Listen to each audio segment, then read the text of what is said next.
Welcome to Dave and Cessa's Travelogue. Come along with us as we explore some of the wonderful cities and sights in Switzerland.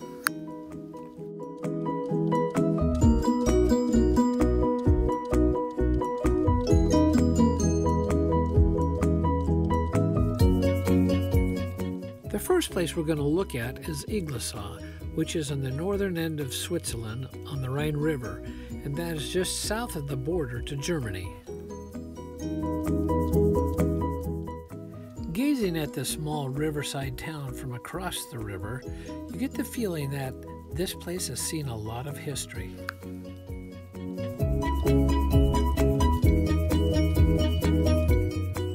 Our introduction to Iglesaw was driving into the small town along the river. Now, like many European towns, the roads are very narrow, so you have to be very careful about that. There's only a couple of streets in Iglesaw, one that runs along the river and then one that runs behind and goes off into the country. So we got out and we wandered around the streets for a few minutes before getting into our hotel. Our accommodations in Iglesaw were right on the river. It's called the Hennessey, and it was a wonderful place to stay. We were on the second floor and our room faced the river, which gave us a great view. The inside of the room is very nice and very comfortable.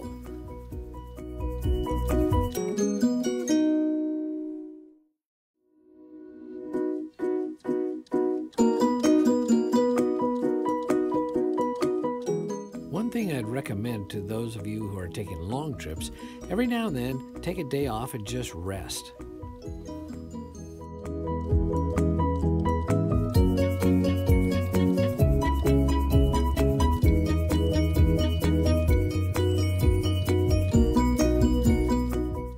The views from our window were perfect, and so we decided after having a small bite to eat that we would go out and take a look and see what we could find in the surrounding area along the riverside. Here I've included part of the menu from the Hennessey to kind of give you an idea of what you could purchase here and how much it cost.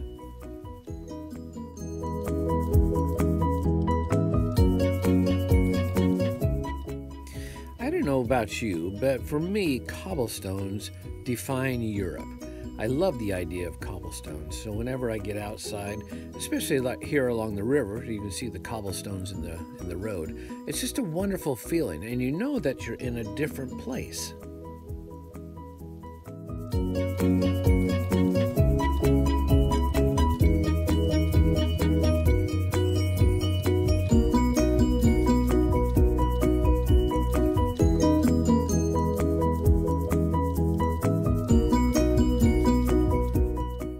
The things that I like about Europe is the architecture.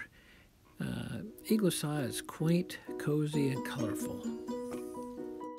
Right next to the church in Iglesaw, there's a park, and I noticed that people were going upstream, jumping in the water and floating downstream and getting out of the park. Well, this is the Rhine River, and I thought, well, I'm going to get in the water. I did so, and it was wonderful.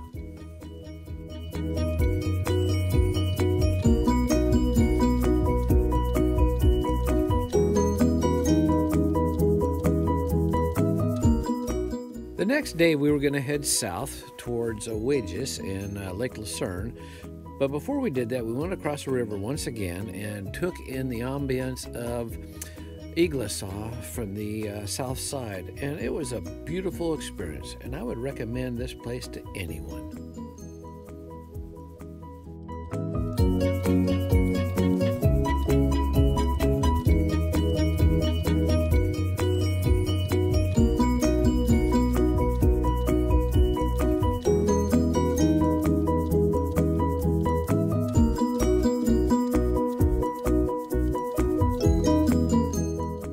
Stop in our itinerary was Interlaken and Geneva, but we thought instead of going the normal route through Lucerne that we would go around the lake and see what there was. And the first place we stopped was a place called Weggis. As you can see, the lake is really beautiful. Now, as we went around, we drove through a few small villages, but we also decided to stop a couple times along the lake just to take some pictures and take a break.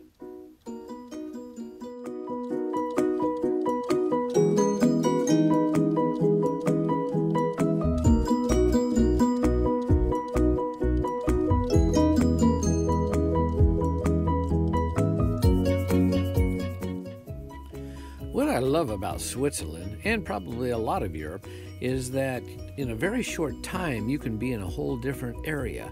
At one moment you're by a lake, and then you're by the farm fields, and you come around the corner and all of a sudden you're in a deep canyon or a mountain area. It's all wonderful, and it's very accessible. It didn't take us too long to get down to Weggis, and I think that's how you pronounce it, Weggis or Weggis, not sure. But it's a beautiful place, and we were able to find a parking spot pretty easy, and then decided to walk out along the lakefront.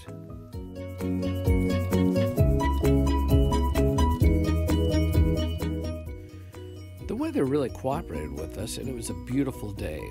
Now, Weggis is across the lake, Lake Lucerne, from Lucerne. And I'm not sure if there's a ferry that goes across or not, but that would be a good idea if there wasn't.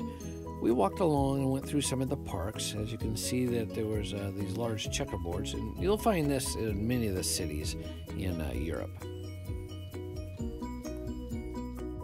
In this particular park, there was actually a memorial to Mark Twain, so obviously he'd been here.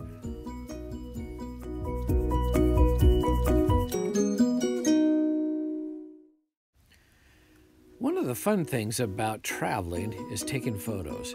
Now, as we walked along the lake, we noticed a lot of these docks jutting out into the lake. And we thought, well, here's a great opportunity for a photo, so let's take a few.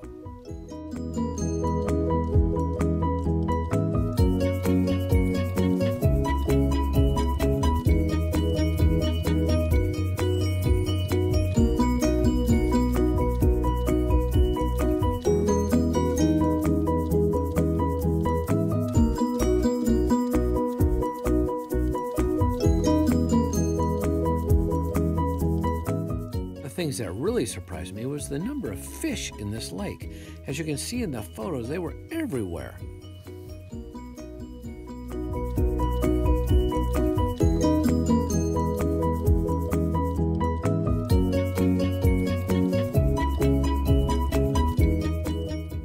While we were shooting photos on the lake, we heard this band playing, so we thought, well, let's go over and take a look at it. Unfortunately, I can't find the pictures that we took of that place.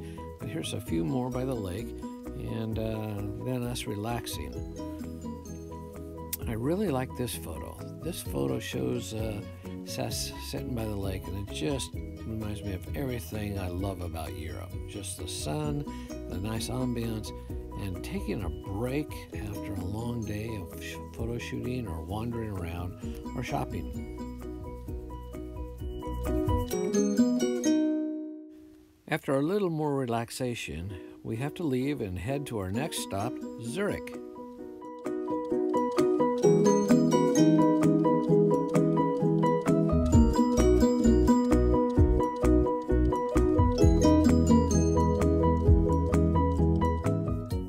We saw this sign along the road, so I thought I'd throw it in on our way to Zurich. An alley in America is a small cut that a child gets. He calls it an alley.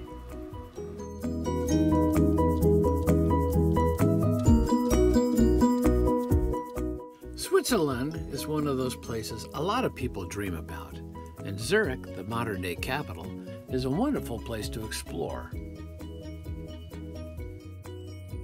We stayed in the Hotel Townhouse, which is just across the street and a couple blocks away from the main train station, and we found that a very comfortable and local place to stay. When you get into Switzerland, like most other countries, you'll find that a lot of the streets are pedestrian-only streets. They've done this to reduce the traffic in the major parts of the city. A lot of the vendors and shop owners at first rejected this and were actually quite adamant about not doing it. But now they love it because they get a lot of traffic by their stores every day.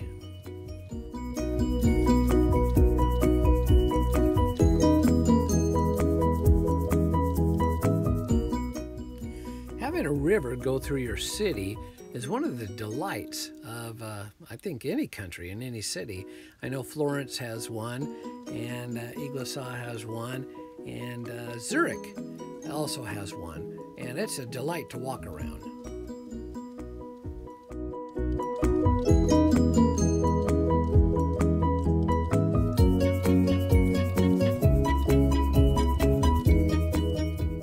often heard that Switzerland, and especially Zurich, is one of the most expensive places to live, even though it's one of the most livable cities in the world. We found that even in July, there were not that many tourists that we bumped into, and it was very comfortable to wander around the city and just take in pictures.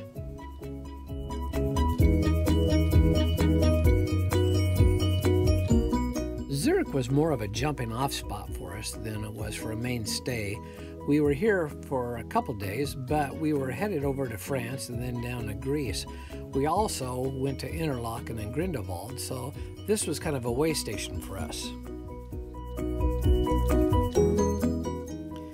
A couple things I really like about Europe. One, it's different than America. You've got the castles, you've got the cobblestone, you've got all the history behind it.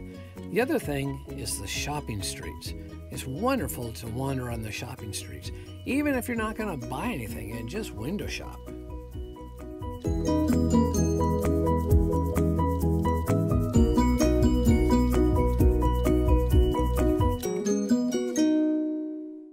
The next step on our itinerary was Interlaken, so we hopped in our car and headed that direction.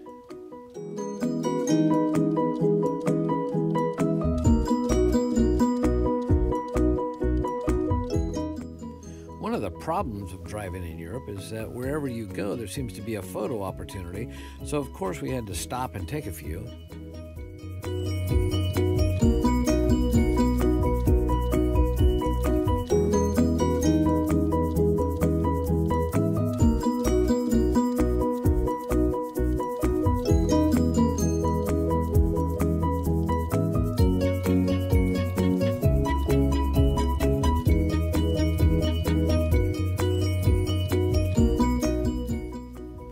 On the south side of Interlaken, as you're heading up into the mountains, is a place called the Gasthaus Steinbach. I think that's how you say it.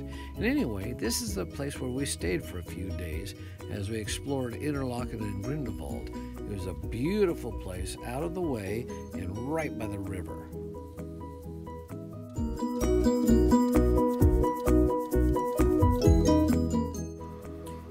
The rooms were in the attic, or in the loft as you might call it, and they were very spacious and quite comfortable, nice and warm, and we had some windows that we could look out and see the river and the neighboring area.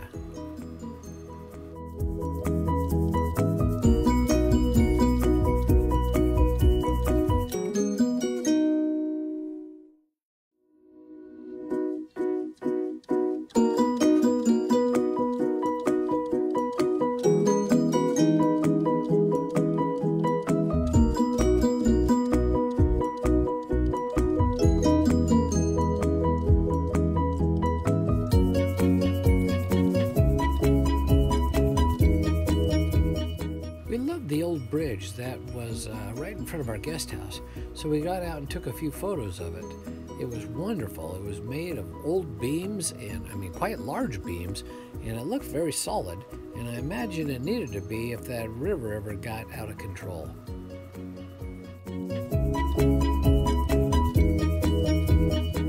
Heading down the valley, we decided to go into the city of Interlaken and see what that was like, but we found this park on the east side of the city and next to the lake, and we thought we'd get out and take a look.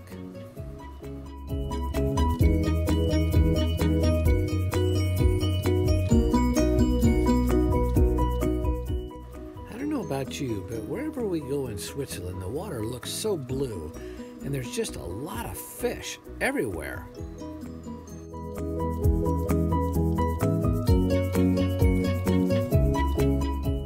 We decided to take a day trip from Interlaken over the mountains to Lake Geneva, or as it's called, Lake Leman. We had a wonderful day. This will end the first part of our Switzerland tour.